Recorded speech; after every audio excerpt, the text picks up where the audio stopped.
Assalamualaikum warahmatullahi wabarakatuh. Selamat pagi anak-anak. Semoga pada pertemuan kali ini kalian sehat semua ya, dan kalian bisa mengikuti pembelajaran pada pagi hari ini. Pada pertemuan pagi hari ini, Ibu akan menyampaikan materi yaitu pertumbuhan dan pembangunan ekonomi. Seperti yang tadi Ibu sampaikan bahwa Ibu akan mengasih materi yaitu pertumbuhan dan pembangunan ekonomi. Pada awal ini Ibu akan menyampaikan materi yaitu pengertian pertumbuhan ekonomi. Dari kalian udah pada tahu belum pertumbuhan ekonomi itu apa? Nah, kalau belum, di sini Ibu akan menerangkan ya pertumbuhan ekonomi itu apa. Pertumbuhan ekonomi adalah kenaikan kapasitas dalam jangka panjang dari negara yang bersangkutan untuk menyediakan berbagai barang ekonomi bagi penduduknya. Kenaikan kapasitas itu sendiri ditentukan atau dimungkinkan oleh adanya kemajuan atau penyesuaian teknologi, kelembagaan, dan ideologis terhadap berbagai tuntunan keadaan yang ada. Pertumbuhan ekonomi juga memiliki ciri. Di sini pertumbuhan ekonomi ada 3 ciri. Yang pertama, meningkatnya produksi barang dan jasa. Yang kedua, meningkatnya output per kapita. Dan yang ketiga, adanya perubahan pada sektor ekonomi. Nah, di sini juga ada cara mengukur pertumbuhan ekonomi. Cara mengukur pertumbuhan ekonomi itu sendiri adalah suatu perekonomian dikatakan mengalami pertumbuhan jika jumlah produksi barang dan jasa meningkat. Dalam dunia nyata, amat sulit mencatat jumlah unit barang dan jasa yang dihasilkan selama periode tertentu. Kesulitan itu muncul bukan saja karena jenis barang dan jasa yang dihasilkan sangat beragam, tetapi satuan ukuran juga berbeda. Misalnya, produksi daging diukur dengan satuan berat, kilogram atau ton. Sementara itu, produksi air minum diukur dalam satuan volume. Dan minyak bumi diukur dengan satuan barel. Untuk mengatasi masalah ini, angka yang digunakan untuk mengukur perubahan produksi adalah nilai moneternya, yaitu uang, yang tercermin dalam nilai produksi domestik bruto yang disingkat PDB. Nah, di sini juga ada cara mengukur pertumbuhan ekonomi yang sederhana dengan membandingkan periode yang satu, yaitu periode dasar, dengan periode yang dihitung. Mungkin perhitungannya dapat dilakukan dengan rumus, yaitu rumusnya adalah sebagai berikut. PT sama dengan PDB-RT dikurangi PDB-RT dibagi PDB-RT-1 dan dikalikan 100%. Untuk keterangannya sendiri, PT adalah pertumbuhan ekonomi periode 1. Dan yang kedua PDB-RT, yaitu produk domestik bruto real tahun. Yang ketiga PDB-RT-1. Keterangannya PDB-RT periode tahun sebelumnya. Nah, di sini juga ada contoh soal. Ibu akan memberikan contoh soal satu aja ya.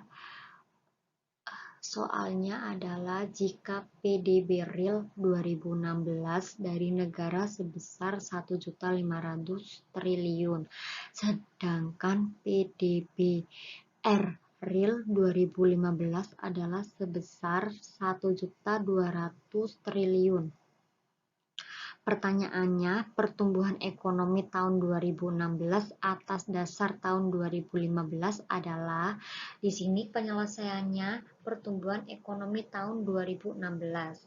Nah, cara menyelesaikannya 1.500.000 dikurangi 1.200.000 dibagi 1.200.000 dan dikalikan 100%. Hasil 1.500.000 ini dihasilkan dari PDB real tahun 2016 1.500.000 dan dikurangi 1.200.000. 1.200.000 ini hasilnya dari yang PDBR real tahun 2015 yaitu 1.200.000 sama dibagi 1.200.000 tadi dari tahun 2015 dan dikalikan 100%. 100% ini dari mana? Nah, 100% ini dari rumus yang tadi Ibu udah jelaskan. Jadi nanti kalian tinggal ngalihkan saja. 1.500.000 dikurangi 1.200.000 dibagi 1.200.000 dan dikalikan 100%. Hasilnya yaitu 25%.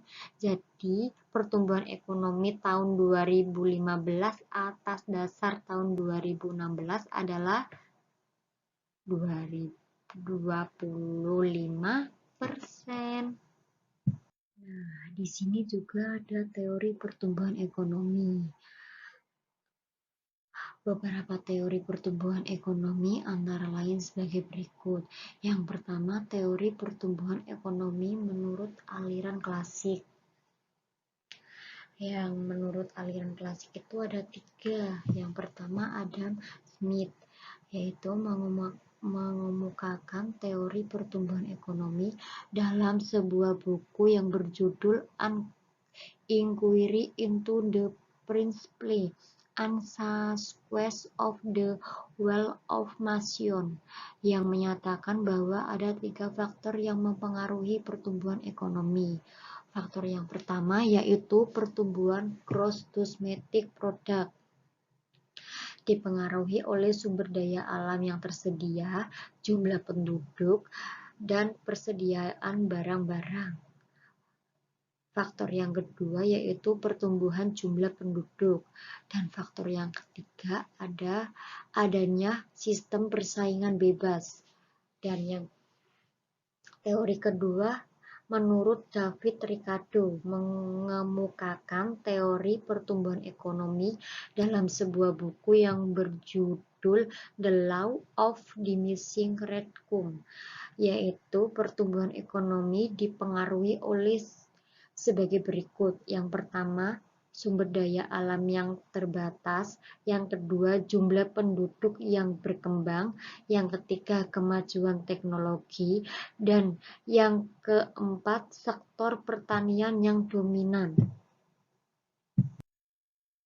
Nah, teori yang ketiga yaitu menurut Thomas Robert Malthus. Teori pertumbuhan penduduk yang menyatakan bahwa pertumbuhan penduduk menurut deret ukuran dan pertumbuhan ekonomi menurut deret hitung. Maksudnya adalah bahwa jumlah penduduk akan berkembang lebih cepat daripada pertumbuhan ekonomi, sehingga mengakibatkan upah tenaga kerja menjadi sangat murah dan hanya cukup untuk biaya hidup sehari-hari. Nah, teori yang kedua yaitu teori pertumbuhan ekonomi menurut neoklasik. Neoklasik di sini juga ada 3. Yang pertama, Robert Solow. Pertumbuhan ekonomi dipengaruhi oleh sebagai berikut. Yang pertama, pertumbuhan ekonomi, yaitu sumber daya manusia. Yang kedua, akumulasi modal. Yang ketiga, teknologi modern. Yang kedua, menurut Roy Roberts Harrod dan Evsei de Domar, pertumbuhan ekonomi dipengaruhi oleh pertambahnya modal yang akan meningkat produksi dan pada akhirnya mendapatkan pendapatan nasional. Teori yang ketiga menurut Walt Whitman Rousseau menyatakan pertumbuhan ekonomi menurut bukunya The State of Economic Growth membagi pertumbuhan ekonomi menjadi 5 tahap, yaitu sebagai berikut. Yang pertama, masyarakat tradisional. Yang kedua, pralemas landas. Yang ketiga, lepas landas. Yang keempat, dorongan menuju kedewasaan. Dan yang terakhir, konsumsi tinggi. Teori pertumbuhan ekonomi menurut Australia historis, yaitu yang pertama menurut Warner Sombrat menyatakan pertumbuhan ekonomi secara garis besar dibedakan menjadi dua, adalah sebagai berikut. Yang pertama, perekonomian tertutup meliputi zaman perekonomian desa dan zaman feodal. Yang kedua, zaman kerajinan dan pertumbuhan meliputi zaman kapitalis, kapitalis purba, kapitalis madya, kapitalis raya, dan kapitalis akhir. Yang kedua, menurut Friedlins, pertumbuhan ekonomi dibedakan menjadi 4, yaitu yang pertama, masa perburu dan mengembara. Yang kedua, masa berternak dan bertani. Yang ketiga, masa bertani dan kerajinan tangan. Yang keempat, masa kerajinan industri dan perniagaan. Teori yang ketiga menurut Karl Burzer, pertumbuhan ekonomi dibedakan menjadi 4, yaitu sebagai berikut. Yang pertama, rumah tangga tertutup. Yang kedua, rumah tangga kota. Yang ketiga, rumah tangga bangsa. Dan yang keempat, rumah tangga dunia. Faktor yang mempengaruhi pertumbuhan ekonomi. Faktor-faktor yang mempengaruhi pertumbuhan ekonomi dapat dibedakan menjadi dua, yaitu faktor ekonomi dan faktor non-ekonomi. Faktor ekonomi terdiri dari sumber alam, akumulasi modal, organisasi, kemajuan teknologi, pembagian kerja, dan skala produksi. Yang kedua, faktor ekonomi terdiri dari manusia, sosial, budaya, politik, dan administratif. Materi tadi yang udah Ibu sampaikan, mungkin kalau kurang jelas bisa ditanyakan ya anak-anak ya lewat WA maupun lewat grup. Nah, di sini Ibu akan mengasih tugas. Silakan anak-anak tugasnya bisa dikerjakan dan dikumpulkan melalui WA grup aja. Nanti dikumpulkan WA grup aja ya. Terima kasih. Mungkin itu saja yang bisa dapat Ibu sampaikan. Kurang lebihnya Ibu mohon maaf. Nanti kalau belum jelas bisa ditanyakan melalui WA atau bisa menemui Ibu di sekolahan.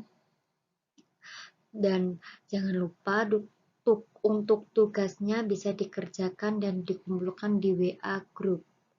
Terima kasih. Wassalamualaikum warahmatullahi wabarakatuh.